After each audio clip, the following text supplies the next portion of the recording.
Good morning all of you. आज सभी को डॉक्टर सर्वपल्ली राधाकृष्णन के अवतरण दिवस पर अर्थात जन्म दिवस पर मनाई जाने वाली जयंती की हार्दिक शुभकामनाएं। और सूचना है कि जैसा कि समय चल रहा है, इस समय सभी लोग वैसे तो परेशान हैं, लेकिन शिक्षक अत्यधिक परेशान है क्योंकि कोरोना काल है, विद्यालय सारे बंद हैं। फिर भी शिक्षक शिक्षा का सुधार करते हुए, शिक्षा को अंगीभूत रखते हुए प्रत्येक छात्र तक शिक्षा को पहुंचाने के लिए प्रयासरत है और वह चाहता है, उसकी आकांक्षा है कि कोई भी छात्र उसका शिक्षा से वंचित ना रह पाए। अतएव निवेदन है कि सब लोग शिक्षकों का साथ दें। तो प्रत्येक बच्चे अगस्त माह की शुल्क भी विद्यालय में जमा करें ताकि शिक्षकों का जो दैनिक खर्च है जिस पर वो निर्भर हैं वो चल सके। ये एक निवेदन है शिक्षक दिवस के उपलक्ष्य पर। सभी बच्चे इसका ध्यान से पालन करेंगे, ऐसी मैं आशा रखता हूँ। चलिए अब कक्षा 9 के छात्रों के लिए साइंस बायोलॉजी में हम आज अध्याय 3 में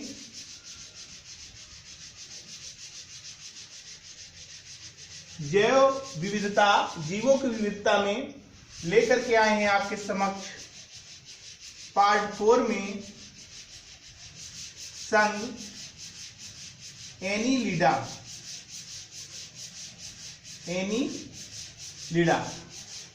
एनीलिडा का मतलब क्या होता है? एनीलिडा का मतलब होता है खंड युक्त शरीर वाले, अर्थात जिनका शरीर खंडों में बटा होता है। ठीक है। और इस संघ के जंतुओं की जो मुख्य विशेषता होती है, ये उभयलिंगी होते हैं। इनमें अधिकांश जीव ये नम मिट्टी में पाए जाते हैं। कहाँ पाए जाते हैं? नम मिट्टी में पाए जाते हैं। एनीलिडा संघ के जितने भी सदस्य हैं ये नम मिट्टी में पाए जाते हैं। और क्या करते हैं? ठीक है, इसमें जो एनल्स और ओल्ड्स, जो दो चीजों से मिलकर के बना होता है, एनल्स और ओल्ड्स। एनल्स का मतलब होता है छल्ले, ओल्ड्स का मतलब होता है धारी, अर्थात यानी रूप। जिनका ओल्ड्स का मतलब होता है रूप, ठीक है ना, छल्ले की आकृति के शरीर वाले, अर्थात खंडों में विभेदित। ठीक है। तो इस संघ के जितने भी जंतु होते हैं वो सब जो है खंडों में विभेदित होते हैं। इनका शरीर जो है खंडों में बटा होता है। ठीक है। अब इनकी कुछ सामान्य विशेषताएं, ये होते कैसे हैं? ये होते हैं लंबे, बेलनाकार। ठीक है, ध्यान देंगे। ये इस संघ के जो जंतु होते हैं वो लंबे होते हैं, बेलनाकार होते हैं एवं कोमल शरीर वाले, द्विपार्श्व सममित वाले। एनीलिडा संघ के जो जंतु होते हैं,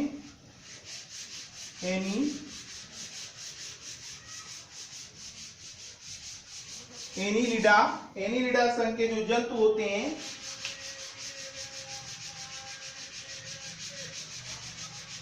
एनीलिडा,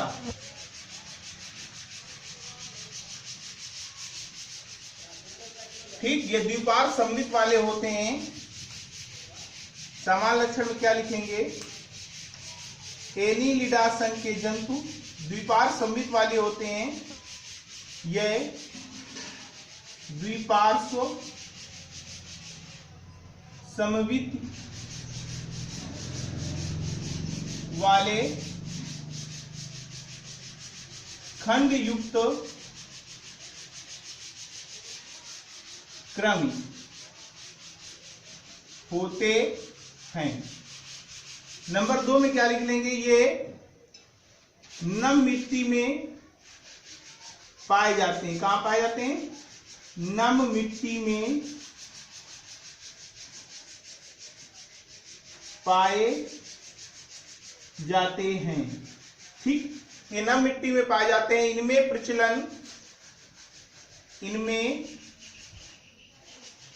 प्रचलन सीटी या इसी को बोलते हैं सूख, सीटी या सूख के द्वारा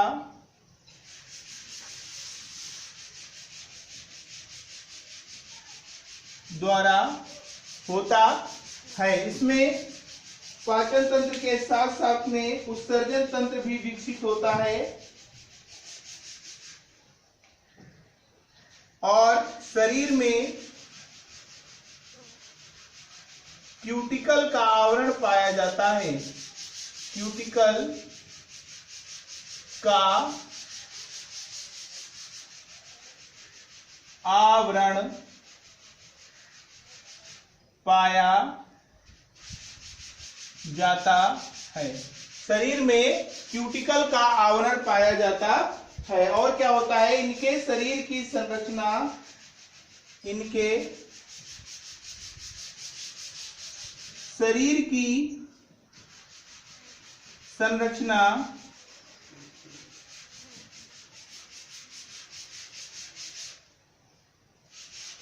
इनके शरीर की संरचना नली के अंदर नली के समान होती है। नली के अंदर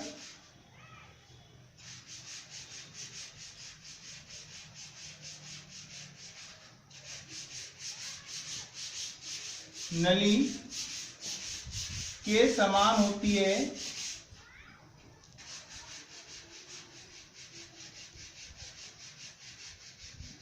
के समान होती है। इनकी देहगुहा सीलोम कहलाती है। देहगुहा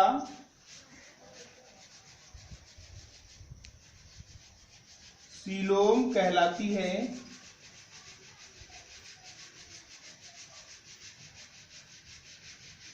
ठीक, इनकी देहगुहा क्या कहलाती है, सीलोम कहलाती है और यह पटों द्वारा वेस्मों में बटी होती है। पटों द्वारा वेस्मों में बटी होती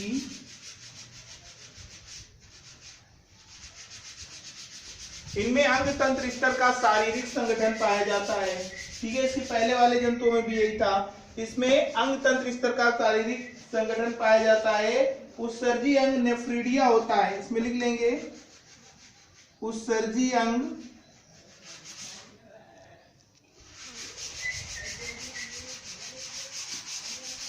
नेफ्रीडिया होता है।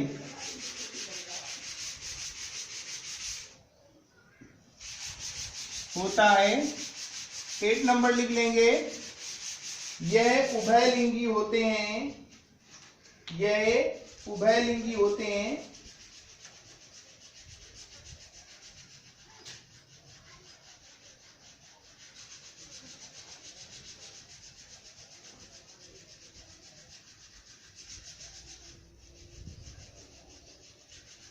नौ नंबर लिख लेंगे, इनमें पाचन तंत्र, श्वसन तंत्र और प्रजनन तंत्र, पाचन तंत्र, श्वसन तंत्र, प्रजनन तंत्र तथा उत्सर्जन तंत्र, संवहन तंत्र आदि पाए जाते हैं। संवहन तंत्र, उत्सर्जन तंत्र व प्रजनन तंत्र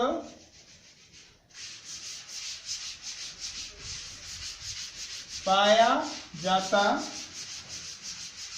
है। उदाहरण लिख लेंगे उसी के नीचे। उदाहरण, केचुआ,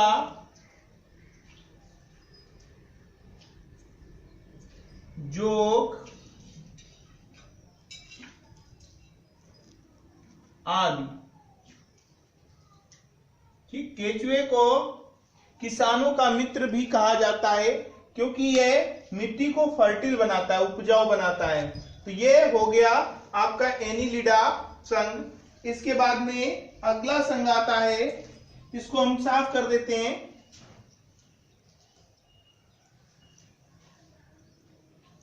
आर्थ्रोपोडा, उसके बारे में भी जानेंगे।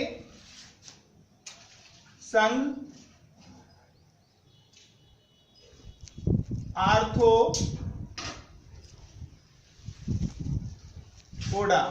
ये दो शब्दों से मिलकर के बना होता है, आर्थो और पोडा। आर्थो का अर्थ होता है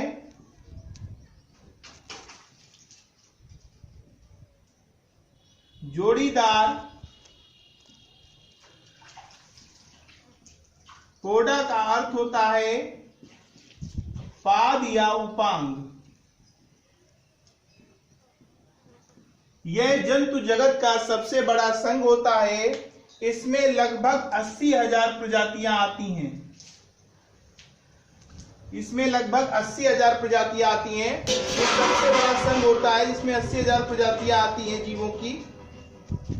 और इसमें आर्थो का अर्थ होता है जोड़ीदार, पोडा का अर्थ होता है पाद या उपांग, अर्थात इन जंतुओं में जोड़ीदार पाद या उपांग पाए जाते हैं। ठीक है, ये तो बात हो गई संघ की बारे में। अब इन संघ की विशेषताएं क्या होती हैं? इनका शरीर, इसमें सामान्य लक्षण क्या होते हैं? सामान्य लक्षण, इनका शरीर द्विपार्श्व सममित का बना होता है। इनका शरीर द्विपार्श्व सममित का बना होता है।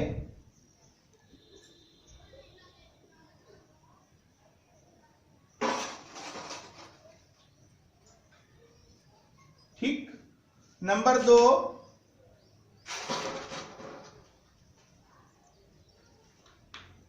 इनका शरीर जो होता है 3 भागों में बटा होता है, शीर्ष, उदर और पूंछ। अर्थात शरीर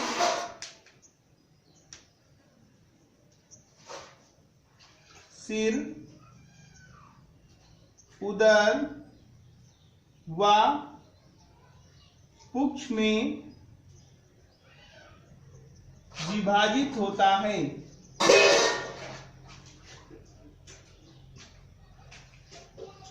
ये नंबर 2 हो गया। अब नंबर 3 में लिखेंगे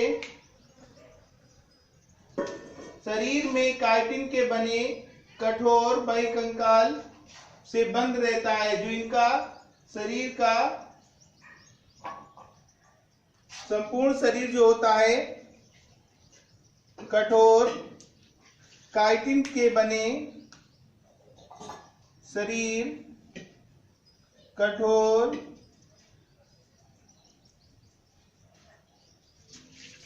शरीर काइटिन के बने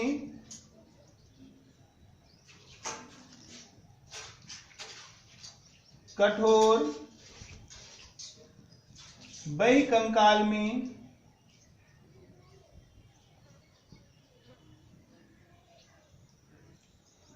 बंद रहता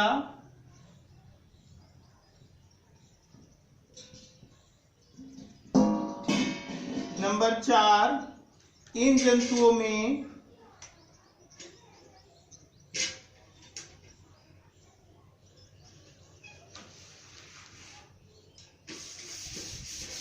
जोड़ीदार उपांग पाए जाते हैं। जोड़ीदार उपांग पाए जाते हैं। अगला नंबर लिखेंगे रुधिर परिवहन तंत्र खुला होता है। रुधिर परिवहन तंत्र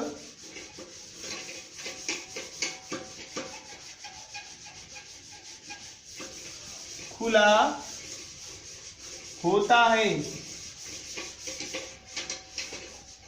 रुधिर परिवहन तंत्र खुला होता है। और अगला नंबर लिखेंगे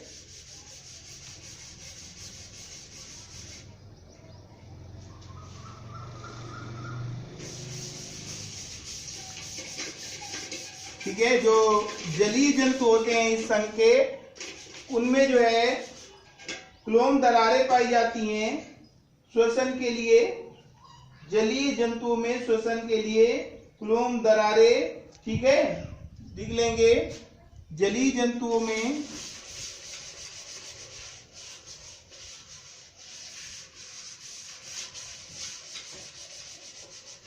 श्वसन के लिए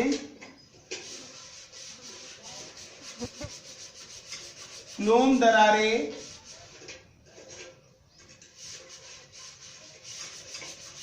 व स्थलीय जंतुओं में बुकलंग्स पाए जाते हैं। व स्थलीय जंतुओं में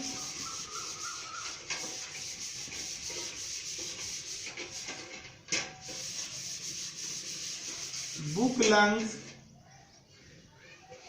क्वेश्चन पूछ लिया था आर्थ्रोपोडा के जंतु स्त्रीय जंतुओं में किस प्रकार का श्वसनांग पाया जाता है, क्या कहते हैं? तो बुकलंग्स। किसके द्वारा श्वसन होता है?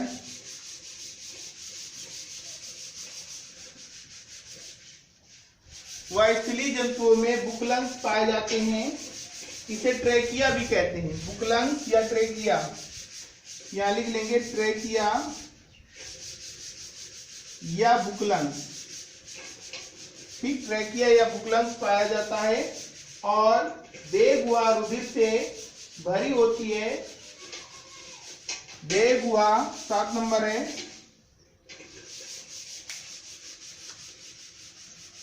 देह व रुधिर से भरी रहती है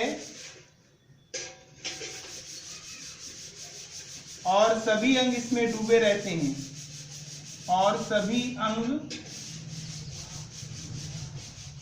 इसमें डूबे रहते हैं। ठीक,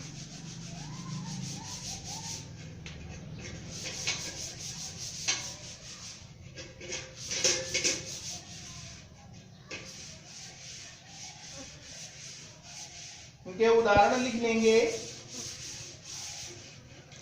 उदाहरण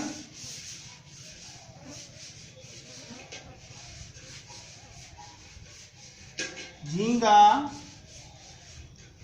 बिच्छू,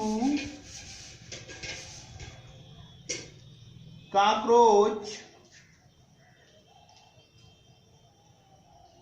तितली, ये सब इसके उदाहरण हैं। तितली, केकड़ा, मकड़ी, मच्छर, केकड़ा, मकड़ी, मच्छर, मक्खी आदि बहुत सारे जीव होते हैं जो इसके अंतर्गत आते हैं। सामान्यतः इसे इंसेक्टा वर्ग में भी रखा गया है। बहुत सारे जंतुओं को इंसेक्टा वर्ग के लगभग जीव संघ आर्थ्रोपोडा में आते हैं।